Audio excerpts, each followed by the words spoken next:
ముఖ్యమంత్రి రేవంత్ రెడ్డి నేడు ఢిల్లీ వెళ్లనున్నారు. ఏడాది పాలనలో సాధించిన రాష్ట్ర ప్రగతిపై ఆయన కాంగ్రెస్ అధిష్టానానికి సమగ్ర నివేదిక ఇవ్వనున్నట్లు తెలిసింది. ప్రస్తుతం సీఎం రేవంత్ రెడ్డి రాజస్థాన్లో ఉన్నారు.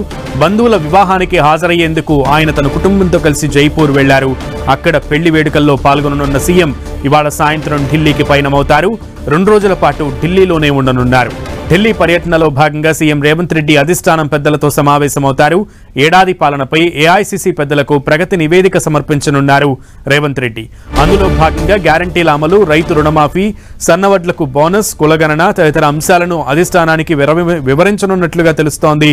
నామినేటెడ్ పోస్టుల భర్తీపై కీలకంగా చర్చించనున్నారు. ఇక సీఎం రేవంత్ రెడ్డి ఢిల్లీ పర్యటన నేపథ్యంలో ఇటు మంత్రివర్గ విస్తరణ అంశం మళ్లీ తెరపైకి వచ్చింది. ఈ పర్యటనలో కేబినెట్ విస్తరణపై అధిష్టానం పెద్దలతో చర్చించనున్నట్లు తెలుస్తోంది. మహారాష్ట్ర ఎన్నికల తర్వాత తెలంగాణ కేబినెట్ విస్తరణ ఉంటుందని చెప్పిన ఢిల్లీ పెద్దలు ఈసారి సీఎం రేవంత్ పర్యటనలో దీనిపై క్లారిటీ ఇచ్చే అవకాశం ఉన్నట్లు తెలుస్తోంది.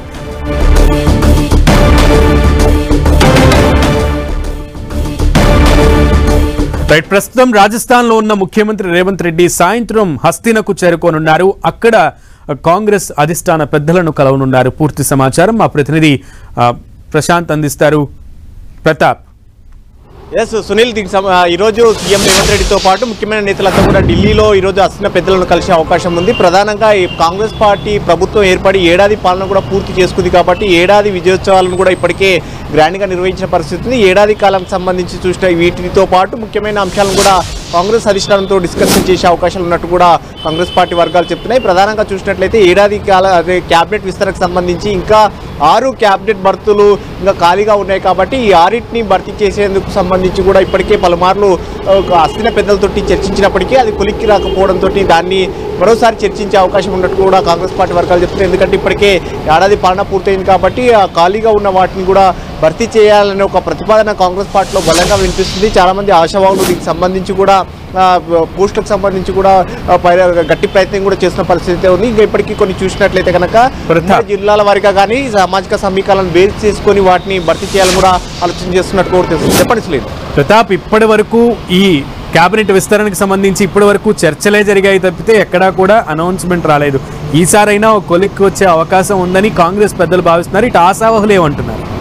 దీనికి సంబంధించి ఆశావాళ్ళు కూడా కొంతమంది ఇప్పటికే ఢిల్లీ కూడా వెళ్ళడం జరిగింది. వారి ప్రయత్నాలకు సంబంధించి రాష్ట్ర పెద్దలు ఎవరైతే ఉన్నారో ముఖ్యమంత్రి సీఎం రేవంత్ రెడ్డితో పాటు అదేవిధంగా డిప్యూటీ సీఎం పట్టి విక్రమార్క కానీ, PCC chief Mahesh Kumar Goud, in-charge Deepadas Munshi, ఇట్లా ముఖ్యమైన నేతలందరూ కూడా ఆశావాళ్ళంతా కూడా ఇప్పటికే దానికి సంబంధించి వారు కలిసి ప్రయత్నం కూడా చేస్తున్న పరిస్థితి ఉంది. వీటితో పాటు మంత్రి పదవి తమకు ఎందుకు ఇవ్వాలనే దానికి సంబంధించి కూడా వాళ్ళు ఒక డాక్యుమెంట్ కూడా తయారు చేసినట్టు కూడా తెలుస్తుంది. దీనికి సంబంధించి కొంతమంది నేతలంతా కూడా వారి ప్రొఫైల్ను కూడా అధిష్టానానికి ఇవ్వడం కానీ, తమకు ఇచ్చినట్లయితే పార్టీకి ఏ విధంగా ఉపయోగపడుతుంది, ప్రభుత్వానికి ఏ విధంగా సమర్థవంతంగా పనిచేయగలుగుతామనేది దాంతోపాటు పార్టీకి లాయల్టీ విధానాన్ని కూడా ఖచ్చితంగా తీసుకోవాలని కూడా పార్టీ అధిష్టానం భావిస్తుంది. కాబట్టి దీన్ని దృష్టిలో పెట్టుకొని ఆయా ఆశావాళ్ళంతా కూడా ఇప్పటికే తమ ప్రయత్నాలను కూడా ఇప్పటికే పలుమార్లు కూడా చేసిన పరిస్థితి కనబడతా ఉంది.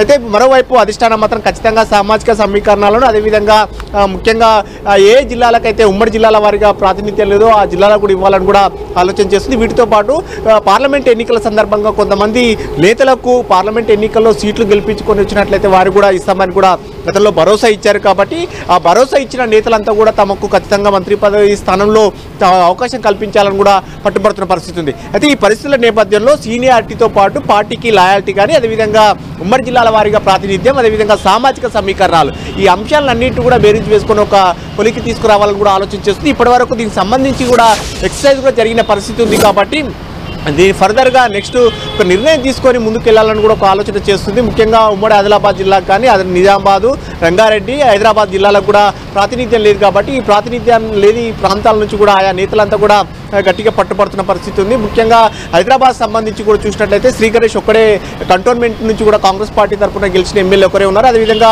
పార్టీ మారిన వ్యక్తులు ఖైరతాబాద్ నుంచి దానం నాగేంద్ర వచ్చారు. కానీ పార్టీ మారిన వ్యక్తులకు మంత్రివర్గంలో తీసుకునే ఛాన్స్ లేదని గతంలో హామీ ఇచ్చారు. కాబట్టి ఈ పరిస్థితుల నేపథ్యంలో పార్టీ మారిన వ్యక్తులకు క్యాబినెట్లోకి తీసుకుంటారా లేదా అనేది కూడా ప్రస్తుతం సస్పెన్స్గా మారింది. ఒకవేళ పార్టీ మారిన వ్యక్తులకు కనుక ఇవ్వనట్లయితే కనుక హైదరాబాద్ సంబంధించి చూసినట్లయితే శ్రీ గణేష్ ఒకరు ఉన్నారు కాబట్టి అతని ఛాన్స్ కోసం ఎదురు చూస్తున్నారు. అదేవిధంగా అదేవిధంగా నల్గొండ జిల్లాకు సంబంధించి చూసినట్లయితే కోమటిరెడ్డి రాజగోపాల్ రెడ్డి తనకు గతంలో అష్యూరెన్స్ ఇచ్చారని కూడా అడుగుతున్నారు కాబట్టి ఆ ప్రతిపాదన కూడా తెరపైకి నడుస్తుంది. వీటితో పాటు ప్రభుత్వ వైపు బీర్ల ఎల్లయ్య తనకు ప్రమోషన్ కావాలి, ఎందుకంటే యాదవ సామాజిక వర్గం నుంచి ఎవరికి క్యాబినెట్లో స్థానం లేదు కాబట్టి యాదవ సామాజిక వర్గానికి సంబంధించి నుంచి కురువ యాదవ సామాజిక వర్గానికి సంబంధించి ఒక ప్రాతినిధ్యం కల్పించాలని కూడా ఆయన కోరుకున్న పరిస్థితి ఉంది.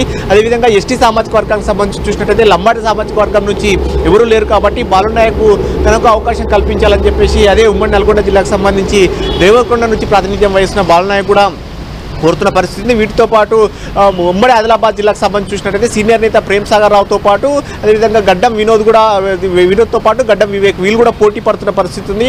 వీరిలో ఎవరికి ఛాన్స్ దక్కుతాయి అనేది కూడా చూడాల్సి ఉంటుంది. ఎందుకంటే ప్రేమ్ సాగర్ రావు విషయంలో డిప్యూటీ సీఎం బట్టి విక్రమార్క కానీ శ్రీధర్ బాబు, ఉత్తమ్ కుమార్ రెడ్డి వీళ్ళంతా కూడా సీనియర్లంతా కూడా గట్టి పట్టుబడుతున్న పరిస్థితి. వీళ్ళలో ప్రేమ్ సాగర్ రావుకు అవకాశం కలుగుతుందా లేదా అనేది కూడా చూడాల్సి ఉంటుంది. నిజామాబాద్ నుంచి కూడా షబ్బీర్ అలీ ఓడిపోయినప్పటికీ తనకు అవకాశం కల్పించాలి, మైనార్టీ కోటాలో అవకాశం కల్పించాలి అని కూడా ఆయన కోరుతున్నారు. వీరితో పాటు అదే నిజామాబాద్ జిల్లాకు సంబంధించి సుదర్శన్ రెడ్డి కూడా బోధన నుంచి ప్రాతినిధ్యం వహిస్తున్న సుదర్శన్ రెడ్డి తనకు అవకాశం కల్పించాలని కూడా కోరుతున్న పరిస్థితి ఉంది. ఆయన సీనియర్ గతంలో మంత్రిగా కూడా పనిచేశారు కాబట్టి సుదర్శన్ రెడ్డి తనకు అవకాశం కల్పించాలని కూడా దీనికి సంబంధించి ఇప్పటికే ఢిల్లీ పెద్దలు కూడా కోరుతున్న పరిస్థితి ఉంది. వీటితో పాటు రంగారెడ్డి జిల్లాకు సంబంధించి చూసినట్లయితే ఇద్దరు సీనియర్ నేతలు కోరుతున్న పరిస్థితి ఉంది. మల్రెడ్డి రంగారెడ్డితో పాటు అదేవిధంగా రామరెడ్డి ఇద్దరు టి రామ్మోహన్ రెడ్డి ఇద్దరు కూడా నేతలంతా కూడా గట్టిగా పట్టుపడుతున్న పరిస్థితి ఉంది. సో మొత్తం మీద సామాజిక సమీకరణాలను అదేవిధంగా ఉమ్మడి జిల్లాల వారీగా ప్రాతినిధ్యం లేని ఏ జిల్లాలు ఉన్నాయో ఆ జిల్లాలో కూడా ప్రాతినిధ్యం కల్పించే అవకాశం ఉంది. సో మొత్తం మీద ఈరోజు ఢిల్లీలో అస్థిన పెద్దలతోటి సీఎం రేవంత్ రెడ్డితో పాటు డిప్యూటీ సీఎం భేటీ కూడా అయ్యే అవకాశం ఉంటుంది కాబట్టి